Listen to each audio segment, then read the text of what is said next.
ಪುಷ್ಪ 2 cinema world wide release ಆಗಿದೆ. ಇನ್ನು ಇದರ ಬೆನ್ನಲ್ಲೇ ಪ್ರೀಮಿಯರ್ ಶೋನಲ್ಲಿ ಒಂದು ಅವಘಡ ಸಂಭವಿಸಿದೆ ಹೈದರಾಬಾದ್ನಲ್ಲಿ ಪ್ರೀಮಿಯರ್ ಶೋ ಸಂದರ್ಭದಲ್ಲಿ ಅದು ಸಂಧ್ಯಾ ಥಿಯೇಟರ್ನಲ್ಲಿ ಕಾಲ್ತುಳಿತ ಉಂಟಾಗಿರೋದರ ಡೀಟೇಲ್ಸ್ ಲಭ್ಯ ಆಗ್ತಾ ಇದೆ. ಇದರಿಂದ ಮಹಿಳೆಯೊಬ್ಬರ ಸಾವಾಗಿದ್ರೆ ಬಾಲಕ ಸೇರಿ ಇಬ್ಬರಿಗೆ ಗಾಯಗಳಾಗಿದೆ. ಬಾಲಕನ ಸ್ಥಿತಿ ಕೂಡ ತುಂಬಾ ಕ್ರಿಟಿಕಲ್ ಇದೆ ಅಂತ ಹೇಳಲಾಗ್ತಾ ಇದೆ. ಆಸ್ಪತ್ರೆಯಲ್ಲಿ ಚಿಕಿತ್ಸೆ ಕೊಡಿಸಲಾಗ್ತಾ ಇದೆ. ಪುಷ್ಪ 2 ಪ್ರೀಮಿಯರ್ ಶೋ ಏರ್ಪಡಿಸಿದ ಸಂದರ್ಭದಲ್ಲಿ ವಿಪರೀತವಾಗಿ ಜನ ನುಗ್ಗಿದ್ರಿಂದ ಹಾಗೂ ಪ್ರೀಮಿಯರ್ ಶೋನ ನೋಡೋದಕ್ಕೆ ಅಭಿಮಾನಿಗಳ ಜೊತೆಗೆ ನೋಡೋದಕ್ಕೆ ಅಲ್ಲು ಅರ್ಜುನ್ ಕೂಡ ಬಂದಿದ್ರು. ಸೊ ಅವ್ರನ್ನ ನೋಡೋದಕ್ಕೆ ಅಂತ ಸಂದರ್ಭದಲ್ಲಿ ನುಗ್ಗಲು ಉಂಟಾಯಿತು. ವಿಪರೀತವಾಗಿ ಜನ ಸೇರಿದ್ರು. ಸೊ ಇದಕ್ಕಿದ್ದ ಹಾಗೆ ಕಾಲ್ತುಳಿತ ಉಂಟಾಗಿದೆ. ಈ ಸಂದರ್ಭದಲ್ಲಿ ಮಹಿಳೆ ಒಬ್ಬರು ಸಾವಾಗಿದೆ. ನೀವು ವಿಜುವಲ್ಸ್ ಅದೇ ಗಮನಿಸ್ತಾ ಇದ್ದೀರಾ. ಅಲ್ಲು ಅರ್ಜುನ್ ಅವರು ಬಂದರು, ಅವ್ರನ್ನ ನೋಡೋದಕ್ಕೆ ಅವ್ರ ಜೊತೆಗೆ ಫೋಟೋ ತೊಗೊಳ್ಬೇಕು, ಅವ್ರನ್ನ ಸೆರೆ ಹಿಡಿಬೇಕು ಅಂತ, ಅಂದರೆ ಫೋನಲ್ಲಿ ಸೆರೆ ಹಿಡಿಬೇಕು ಅಂತ ತುಂಬ ಜನ ಪ್ರಯತ್ನ ಪಟ್ಟರು. ಬಟ್ ಈ ಸಂದರ್ಭದಲ್ಲಿ ನೋಡಿ, ನಡಿಬಾರದ ಘಟನೆ ನಡೆದು ಹೋಗಿದೆ. ಕಾಲ್ತುಳಿತದಲ್ಲಿ ಮಹಿಳೆಯೊಬ್ಬರು ಸಾವಾಗಿದ್ರೆ ಇಬ್ಬರ ಸ್ಥಿತಿ ಚಿಂತಾಜನಕವಾಗಿದೆ. ಬಾಲಕ ಕೂಡ ಅದ್ರಲ್ಲಿ ಸೇರಿದ್ದಾನೆ ಅನ್ನೋದು ಗೊತ್ತಾಗ್ತಾ ಇದೆ. ಡೀಟೇಲ್ಸ್ ಕೊಡ್ತಾರೆ ಪ್ರಕಾಶ್, ಕಾಲ್ತುಳಿತ ಸಂಭವಿಸಿದ್ದು ಎಷ್ಟೊತ್ತಿಗೆ ಮತ್ತು ಇಬ್ಬರ ಸ್ಥಿತಿ ಹೇಗಿದೆ, ಉಳಿದವರ ಸ್ಥಿತಿ ಹೇಗಿದೆ ಅಂತ? ಇದು ಹೈದರಾಬಾದ್ನ ಸಂಧ್ಯಾ ಥಿಯೇಟರ್ ನಲ್ಲಿ ಮಿಡ್ ನೈಟ್ ಶೋ ವೇಳೆ ನಡೆದಿರುವಂತಹ ದುರಂತ ಇದು.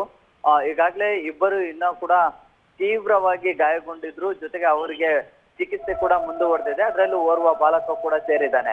ಜೊತೆಗೆ 30 ವರ್ಷದ ಯುವತಿ ಕೂಡ ಈಗಾಗಲೇ ಮೃತಪಟ್ಟಿದ್ದಾರೆ ಅನ್ನುವಂಥದ್ದು ಖಚಿತ ಆಗಿದೆ. ಗಾಂಧಿ ಆಸ್ಪತ್ರೆಗೆ ಆ ಮೃತದೇಹವನ್ನ ಕಳಿಸಲಾಗಿದೆ. ಮರಣೋತ್ತರ ಪರೀಕ್ಷೆ ಕೂಡ ಆಗ್ತಾ ಇದೆ.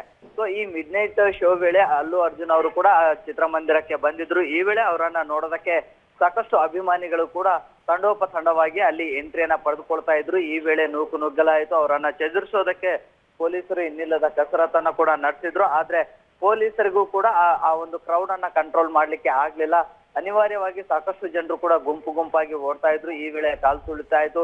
ಒಂದಿಷ್ಟು ಜನ ಮಕ್ಕಳನ್ನ ಕರ್ಕೊಂಡ್ ಬಂದಿದ್ರು. ಅವರು ಕೂಡ ಆ ಒಂದು ಕಾಲ್ತುಳಿತಕ್ಕೆ ಒಳಗಾಗಿದ್ರು. ಆದ್ರೆ ಒಂದಿಷ್ಟು ಜನರು ಅಸ್ವಸ್ಥಗೊಂಡು ಅಲ್ಲೇ ಕೆಳಗೆ ಬಿದ್ದಿದ್ರು. ಅಂತವ್ರನ್ನ ಪೊಲೀಸರೇ ರಕ್ಷಣೆ ಮಾಡಿ ಮತ್ತೆ ಸುರಕ್ಷಿತ ಪ್ರದೇಶಗಳಿಗೆ ಕರೆದುಕೊಂಡು ಹೋಗುವಂತದ್ದು ಕೂಡ ಆಯ್ತು.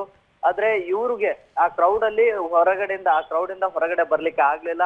ಅನಿವಾರ್ಯವಾಗಿ ಲಾಠಿ ಚಾರ್ಜ್ ಸಂದರ್ಭದಲ್ಲಿ ಅವರ ಮೇಲೆ ತುಳ್ಕೊಂಡು ಹೋಗುವಂತದ್ದು ಕೂಡ ಆಗಿತ್ತು. ಸೊ ಹಾಗಾಗಿ ಅವರು ಪ್ರಜ್ಞೆ ತಪ್ಪಿ ಅಲ್ಲೇ ಕೆಳಗೆ ಬಿದ್ರು. 30 ವರ್ಷದ ಯುವತಿ ಕೂಡ ಮೃತಪಟ್ಟಿದ್ದಾರೆ. ಇನ್ನು ಇಬ್ಬರಿಗೆ ಚಿಕಿತ್ಸೆ ಖಾಸಗಿ ಆಸ್ಪತ್ರೆಯಲ್ಲಿ ಮುಂದುವರೆದಿದೆ. ಎಲ್ಲೋ ಒಂದು ಕಡೆ ಫ್ಯಾನ್ಸ್ಗಳು ಕೂಡ ಒಂದ್ ರೀತಿಯಲ್ಲಿ ಹುಚ್ಚಾಟವನ್ನ ನಡೆಸ್ತಿದ್ದಾರೆ ಅನ್ನೋ ರೀತಿಯಲ್ಲಿ ವರ್ತನೆ ಮಾಡ್ತಾ ಇದ್ರು. ಅಂದ್ರೆ ಸಹಜವಾಗಿ ಅವರ ಟಿಕೆಟ್ ಗಳನ್ನ ಆನ್ಲೈನ್ ಅಲ್ಲೇ ಮೊದಲೇ ಕಾಯ್ದಿರಿಸಿದ್ರು, ರಿಸರ್ವ್ ಮಾಡಿದ್ರು. ಅದಕ್ಕೆ ತಕ್ಕಂತೆ ಆ ವೇಳೆಗೆ ಹೋಗಿ ನೀಟಾಗಿ ನೋಡ್ಕೊಂಡ್ ಬಂದಿದ್ರು. ಅದು ಯಾವ್ದು ಕೂಡ ಆಗ್ತಾ ಇರ್ಲಿಲ್ಲ ಇಂತಹ ಅನಾಹುತಗಳು.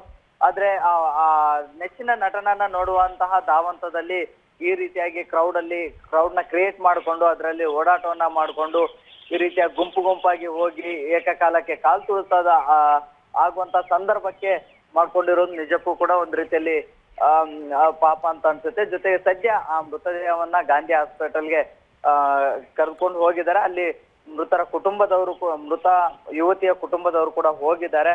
ಸೊ ಒಂದ್ ಕಡೆ ಹೈದರಾಬಾದ್ನ ತುಂಬೆಲ್ಲ ಪೊಲೀಸರು ಕೂಡ ಈಗ ಎಲ್ಲಾ ಚಿತ್ರಮಂದಿರಗಳಲ್ಲಿ ಅಲರ್ಟ್ ಆಗಿದ್ದಾರೆ. ಈ ರೀತಿಯ ಅವಘಡಗಳು ಆಗದೆ ಇರುವಂತಹ ನಿಟ್ಟಿನಲ್ಲಿ ನೋಡ್ಕೊಳ್ಳೋದಕ್ಕೆ ಈಗ ಎಲ್ಲಾ ರೀತಿಯ ವ್ಯವಸ್ಥೆಗಳನ್ನ ಮಾಡ್ಕೊಂಡಿದ್ದಾರೆ. ಮಮತಾ, ಧನ್ಯವಾದ ಪ್ರಕಾಶ್ ತಮ್ಮೆಲ್ಲ ಮಾಹಿತಿಗಾಗಿ.